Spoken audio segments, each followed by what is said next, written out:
Hey everybody, and welcome to Falcon Plays, yeah, you see it right there. Not even Falcon Plays, really, it's a really awkward thing to say. It's Falcon's punishment for losing the Spelunky Daily Challenge. Game, give me a second here, I'm trying to pitch my introduction here. Grover, where are you going? Who is that man chasing Grover to begin with? Okay, either way, this is my challenge. This is my punishment for losing the Spelunky Daily Challenge for January 8th.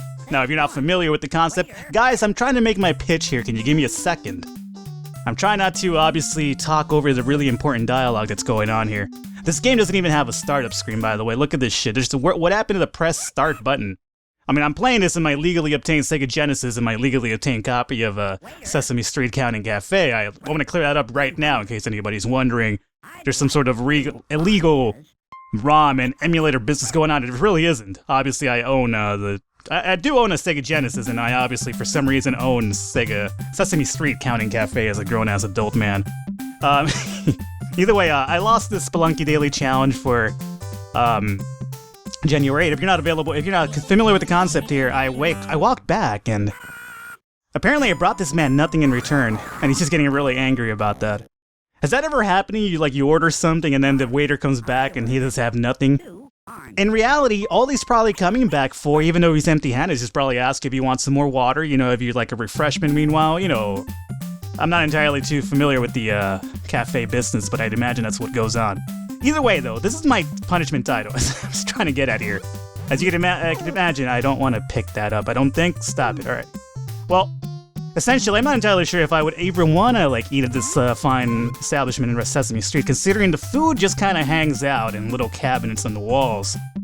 I mean, you'd have to be kind of psychopath to even eat here, considering, look at the decoration decal over here. I mean, this is like an interior design's worst nightmare. You got numbers all over the goddamn walls.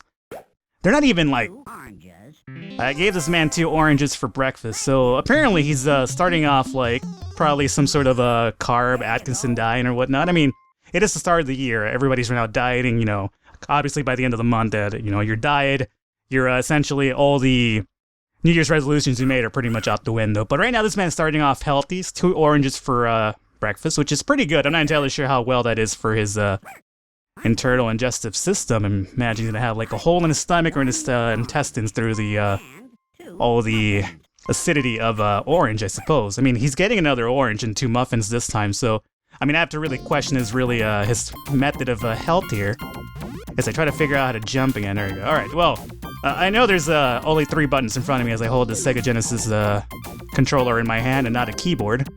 So I got 2 muffins, and I'm looking for 1 orange. So, essentially what, look at this shit. I mean, who would really design this thing? It doesn't even make any sense, because, you have a 1 and you have a 0, right?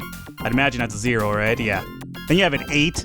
And a 6. It's what are you trying to what kind of a message are you trying to send here? I would imagine if I was wearing a tinfoil hat right now, it'd be some sort of weird Illuminati type of message going on here with weird numbers that probably dictate the end of the world, kind of December 21st, 2011 was that the day of Armageddon, and then you had a Nibiru, Planet X somewhere going on. I apologize, obviously this game isn't giving much to work with just now, so if I'm over here talking about my tinfoil theories, then I apologize. I don't believe in them. I just love reading about them because they're so really interesting, just how deluded some people are. And I mean, it's fine to have your beliefs and whatnot. Not necessarily the most pro-government person imaginable. Let's see what this man wants for lunch. So how about we, for a second, just hang out here and try to... And 3 burgers. Well, apparently this man's diet is out the window already. For lunch, he's having an apple, 2 pieces of pie, and 3 burgers, apparently. He's, Okay, so my pie's gonna be hanging out right here, right? So, again, I really have to question our... I'd imagine that if, the safety inspection ever came around here, they'd probably ding us pretty bad for having these burgers just kind of hanging out in the open here. I mean, the burgers aren't even wrapped. I mean, I'm not saying that, McDonald's, for instance, has, the greatest, healthy habit for, producing their burgers and whatnot. But I imagine, for the most part, at least, even if the burgers are frozen in the back, they at least have them in some sort of secure area, containment area, and then you bring them out and then you fry them and whatnot. It gives you the illusion that, they're actually, essentially cooking those burgers. For Sesame Street Counting Cafe, the burgers are just kind of hanging out in shelves. So, I'd imagine that Big Bird and Ernie and Bert, they pretty much, assuming they're the ones who run this fine establishment, I assume they do, because Grover over here has the brain of a peanut, apparently, considering all he does is kind of grunt at this man. This man must really, by the way, be really excited about the potential of our restaurant here, because he's here all the time, apparently. Like, this is his fucking fourth meal of the day. I'd like 3 bananas. 3 bananas. All right. Well, he's going back to being healthy. 2 steaks. 1 pie. And 1 pie. Wait. All right. And apparently, I'm not entirely sure if Grover said coming right away or if he just said whack away, because he's trying to like do a little like DJ mixing sound with his voice, which is fine. Apparently, Grover is the real inventor of beatboxing and whatnot. So let's get this pie here, and we need 2 more bananas as well. So now they're trying to switch it up the gameplay a bit here because apparently just having every food in each shelf is not enough of a difficult mechanic for kids to really, I guess, cope with and whatnot. I'd imagine at some point somebody was like, you know what, we might as well add a little bit of challenge to this, what, you know, challenge there might be. 2 steaks. This is one of those titles that you kind of give your child, like, if you really hate them, essentially. I'm only speaking of this because, unfortunately, I am the veteran here, to the degree that my mother actually bought me Sesame Street 1, 2, 3, and Sesame Street ABC for the Nintendo Entertainment System growing up. Apparently she thought that would be a great thing to do, just punish your child. Either she had really high expectations for me, or I was really remedial, and apparently the only way I could learn how to count and to, you know, my ABCs was through video games and whatnot. Apparently it was kind of like a weird thing where it's kind of like, you know, essentially counterproductive what you're trying to achieve here. 2 bananas, 2 cookies, and 2 pies, it seems. Right. It's quite a dessert this man's having here.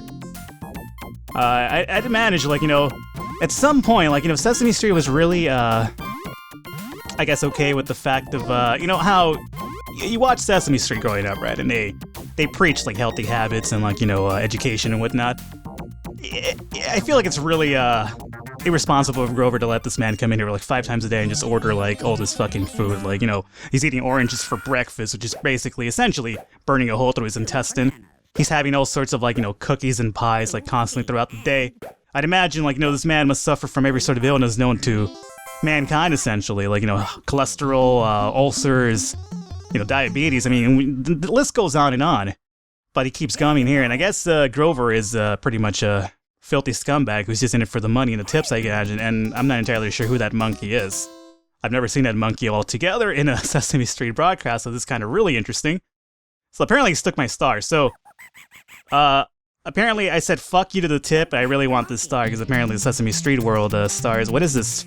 This flower just seems really odd placed over here. Just kind of, what is this? What? This man just threw a fucking banana at me for some reason. Alright, monkey. I feel like I'm suddenly playing Spelunky again. I guess it's fitting, considering that's the reason why I'm playing this, because I was playing Spelunky and I lost in Spelunky. So that didn't really achieve anything. I thought that, you know, there'd be some sort of difficulty into this, and the monkey throwing the banana at you would kind of make you lose or something. Who knows? Either way, guys, this is going to be the first episode of this, and of this amazing Let's Play that we have going on here. Apparently, day number 2 is going to have Ernie involved. I'm not entirely sure where Bert's at. Kind of really weird not seeing them together, though they're usually attached at the hip here. There is absolutely no pause point for this as well. So, either way, guys, I will catch you next time.